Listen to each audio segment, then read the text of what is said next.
Magandang araw sa inyong lahat. Heto na ang latest weather update natin para sa iba't ibang bahagi ng bansa ngayong araw ng Thursday. Patuloy nating minomonitor ang mga posibleng sistema sa kapaligiran ng bansa, ang southwest monsoon at ang bagong bagyo na nabubuo sa silangan. Kung gusto mo naman lagi kang informed sa lagay ng panahon, huwag kalimutang mag-subscribe dito sa channel. Sa kasalukuyan, ang southwest monsoon ang pangunahing nakaaapekto sa western section ng northern Luzon. Ibig sabihin, mas maraming moisture at makakapal na ulap ang patuloy na pumapasok sa bahaging ito ng bansa, kaya mas mataas ang posibilidad ng mga pagulan at thunderstorms lalo na sa mga lugar na mas bukas sa hangin mula timog kanluran. Para sa Ilocos Norte, Ilocos Sur, La Union at Babuyan Islands, ang inaasahang lagay ng panahon ay cloudy skies with scattered rains and thunderstorms dulot ng southwest monsoon. Sa madaling paliwanag, hindi lang ito basta simpleng maulap na langit o paminsan-minsang ambon. May malinaw na posibilidad ng mga pag-ulan at thunderstorms na pwedeng magdala ng moderate to at times heavy rains. Dahil dito, may banta ng flash floods o landslides, lalo na sa mga lugar na mababa ang kinalalagyan, sa mga komunidad na malapit sa ilog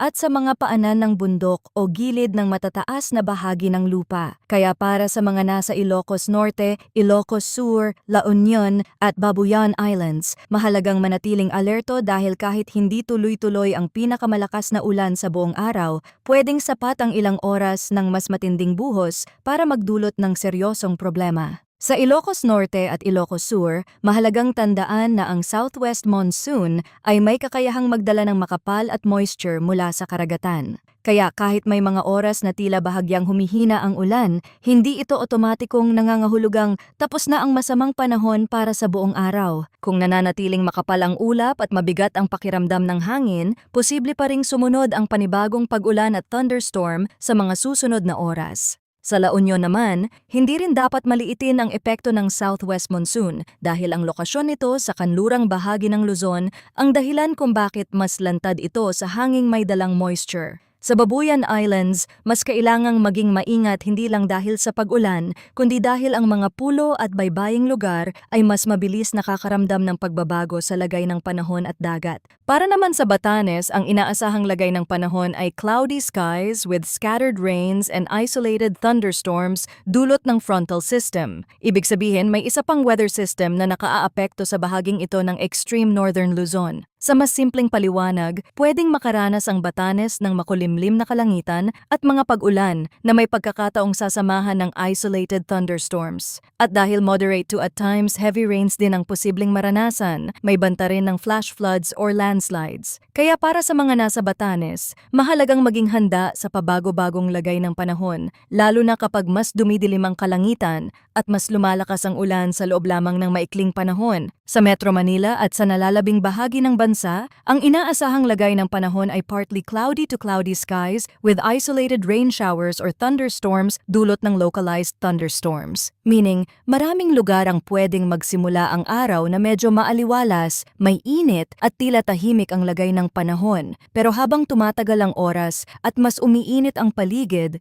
tumataas din ang posibilidad ng pagbuo ng makakapal na ulap na pwedeng magdala ng biglaang pag-ulan sa ilang lugar. Pagdating naman sa hangin at kondisyon ng karagatan, sa Northern Luzon ay inaasahan ang moderate to strong na hangin na magmumula sa south hanggang southwest. Ang coastal waters dito ay moderate to rough na may taas ng alon na nasa 1.5 hanggang 3.1 meters. Ibig sabihin, hindi tahimik ang lagay ng dagat sa bahaging ito at pwedeng maging alanganin para sa maliliit na bangka at sa mga mangingisda, lalo na kung sasabay ang pagbugso ng hangin at ang pabago-bagong lagay ng kalangitan. Kaya kung may planong pumalaot sa Northern Luzon, makabubuting maging mas maingat at obserbahan ang aktual na lagay ng dagat bago bumiyahe. Para naman sa nalalabing bahagi ng bansa, ang hangin ay light to moderate at magmumula sa southeast hanggang southwest. Ang coastal waters naman ay slight to moderate na may taas ng alon na nasa 0.6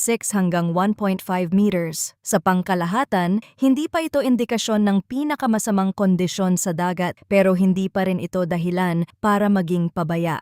Kahit hindi sobrang taas ng alon sa general forecast, pwede pa ring biglang magbago ang tunay na kondisyon sa dagat kapag may kasabay na thunderstorm o biglang pagbugso ng hangin. Kaya para sa mga gumagamit ng maliliit na bangka, sa mga mangingisda at sa mga may planong bumiyahe sa karagatan, makabubuting maging mapagmatyag at huwag ipilit ang paglalayag kapag mapapansing pabigat ng pabigat ang lagay ng panahon. Kung titingnan naman natin ang temperature at relative humidity, ang maximum temperature na naitala ay 34.3 degrees Celsius bandang 1 o'clock in the afternoon, habang ang minimum temperature ay 27.4 degrees Celsius bandang 5 o'clock in the morning. Sa relative humidity naman, ang maximum ay 89% bandang 5 o'clock in the morning, habang ang minimum ay 49% bandang 1 o'clock in the afternoon. Ipinapakita nito na kahit sa umaga ay mataas na agad ang halumigmig sa hangin at habang lumalalim ang init sa maghapon ay nananatiling mabigat ang pakiramdam ng panahon.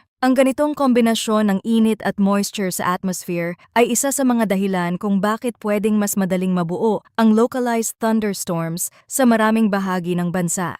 Ngayon, pag-usapan naman natin ang tropical cyclone threat potential sa mas malawak na outlook. Para sa week 1 mula ngayong araw hanggang June 14, may isang TC-like vortex o TCLV1 na malamang na mabuo sa northwestern section ng PMD na may low to moderate chance of tropical cyclone development. Mahalaga ang bahaging ito dahil ipinapakita nitong may panibagong sistemang posibleng mabuo sa hilagang kanlurang bahagi ng ating paligid. Sa puntong ito, hindi pa ito nangangahulugang tiyak na tatawid o tatama agad sa bansa, pero sapat ang senyales para sabihin na kailangan itong bantayan sa mga susunod na araw. Sa usaping tropical development, ang ganitong mga sistema ay pwedeng magkaroon ng impluensya sa mas malawak na daloy ng hangin, lalo na kung ito ay lilitaw sa bahaging may direktang koneksyon sa umiiral na southwest monsoon. Para naman sa week 2 mula June 15 hanggang June 21, ipinapakita ng forecast na dalawang TC-like vortex ang posibleng mabuo sa PMD na may low likelihood of tropical cyclone development. Ang TCLV2 ay posibleng mabuo sa may southern China area,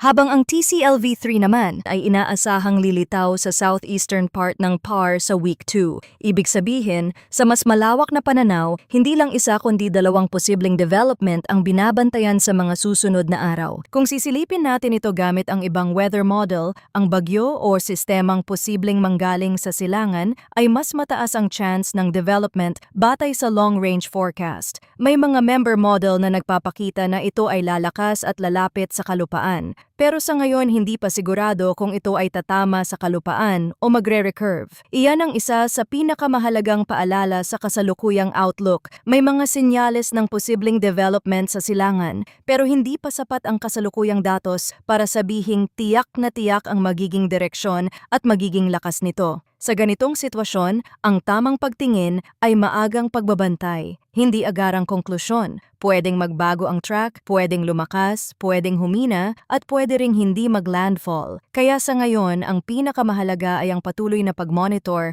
habang lumilinaw ang mga susunod na datos.